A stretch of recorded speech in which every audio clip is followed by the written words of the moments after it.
Picture under the bridge of the roaring Oshodi Apapa Expressway in Lagos, where buses thunder overhead and hawkers shout out their goods. A monster disguised as a madman cooked human flesh in plain sight. Clifford Orji is Nigeria's first ever confirmed cannibal who turned a grimy underbridge grotto into his slaughterhouse from the late 1990s. He would lure young women to their deaths before roasting and devouring them. His 1999 arrest shook a nation already numb to crime, revealing body parts in pots and a chilling confession where he said, "It's our culture to eat human meat." Picture the chaos of Oshodi market in 1998 and 1999. Vendors are minding their goods, calling out to customers. Commuters hustling and bustling, trying to get in and off buses. But underneath the Toyota bus stop bridge, an afro-haired Clifford Orji squats in a cardboard box shack, mumbling like a lunatic to ward off prying eyes. He himself was once a razor blade seller, but he later changed and became a self-proclaimed native doctor. His kitchen stocked with firewood and pots and knives. People around the area began noticing of how he stank, and the whole place stank of decay. People were wary of the strange smoke that rose at night, but this is Lagos, so everyone is on survival mode, so no one dug deeper. Orji's method was very primal. He would spot a vulnerable girl between the ages of 15 to 25, alone with her tray. Then he would blow a mysterious powder on her face, which he claimed would hypnotize her. Then he would lure her under the bridge with the promise of buying her goods. When he had successfully lured her inside his lair, a 4-meter deep pit of storage, he would rape her and slaughter her like a livestock. It was reported that he would roast the body over fire and he would eat it. If there were any excess parts, he would then sell it to his accomplices, and he said there were up to 10 middlemen who would use those body parts for ritual or medicine, some to get quick cash. One victim, Eno, was identified as an Akwa Ibom trader. Her severed head was found boiled in a pot.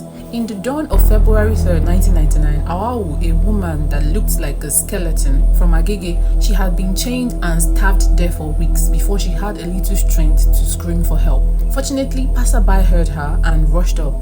They bashed down the shack and saw many horrible things. Pots were bubbling with half-cooked human limbs, skull hanging on a shelf. A woman's torso was roasting over a fire. There was so much blood on the floor, and the whole place stank of human decayed flesh. A mob quickly gathered and started hunting for Orji's partner, Tahiru Aliyu, who was known as the Hunter. His den was also nearby, and they even found more pits with bones. Police from Makinde station swarmed in immediately and arrested both of them amid media trying to interview them. It was reported that Orji acted like he was mad, he was crazy. In the next few days, they were paraded in the media where they were surrounded by gory exhibits such as roasted legs, hands, a lady's head. Orji confessed coldly, "My colleagues hunt humans, while I am the one that butchers them. When we see young hawkers, we pretend like we want to buy their market, but after we blow a powder on them to hypnotize them, we would have sex with them and then we'll slaughter them for edible meat. I have shared the meat with 4 to 5 other people. After that, we wait for more." He claimed that it is his culture to eat human meat and he has been eating it for 7 years before coming to Lagos. His accomplice, Tahiru, nods and agrees with him. The whole of Lagos erupts into chaos as newspapers scream, "Man, eat her!" Crowds of people gathered chanting at the bridge where Clifford's kitchen was located. Police linked missing girls to the bodies found in the grotto, but no full victim tallied because body parts were missing. It was estimated that 5 to 10 bodies were found. Clifford Orji was remanded February 19, 1999 to Ebutemeta Magistrate Court for kidnapping, murder and cannibalism. Orji and Tahiru were charged with other human parts trade at court too, but justice was stalled because Orji was declared mentally deprived by the police because he acted insane and ranted of demons. He stayed in Kirikiri Maximum Prison, Nigerian's hellhole, for 12 years without conviction. Many human rights groups cried foul because he had no legal representation and he did not get a psych evaluation to determine if he was truly mentally competent, and he just stayed endlessly detained in prison.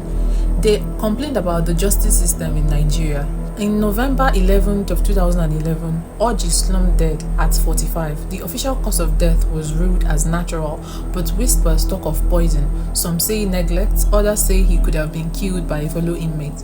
No autopsy was released and he was buried quietly. What about his accomplice, you might ask? Well, Tahira just vanished from the records. No one knows if he was dead or alive and if he is in prison or out of prison. This case exposed ritual, black market, human parts consumption, organ trafficking, and so many evil that happens in plain sight under the busy city life. It also shows the horrific prison system, yet all these are still unresolved till now. There is no closure for the families of the victim. The bridge might have been demolished, but Oshodi ghost still lingers. Tell me what you think of this story. Do you think Orji was innocent? How can there be so many questions surrounding this story, even though it's so high profile and well known at the time? Yet it is still unresolved till now. Let me know what you think in the comments, and I will see you in the next one. Thank you.